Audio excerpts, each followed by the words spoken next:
আজকে মানুষের লক্ষ লক্ষ কোটি কোটি টাকা আত্মসাৎ করছে কারা? মূর্খ মানুষ, রিকশাওয়ালারা? কখনোই না। এই শিক্ষিত মানুষগুলো। শিক্ষা নাকি মানুষকে মানুষ হতে শেখায়, কিন্তু আজকের শিক্ষা, আল্লাহু আকবার, আজকের শিক্ষা মানুষকে অমানুষ করছে। যত শিক্ষিত হচ্ছে মানুষ, তত বড় পোস্ট পজিশনে বসছে, আর তত মানুষ এটা মেরে খাচ্ছে। আসলে আজকে আমাদের শিক্ষা ব্যবস্থায় সেই জায়গাটা নেই যেখানে মানুষকে মনুষ্যত্ব শিখাবে। আজকে মনুষ্যত্ব শেখানোর মতো শিক্ষক আমাদের ভিতর খুব কম।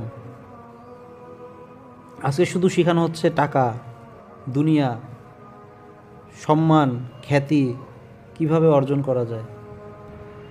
এগুলো কবরে যাবে আপনার সাথে, সমস্যা নেই, আপনি অর্জন করতে থাকেন।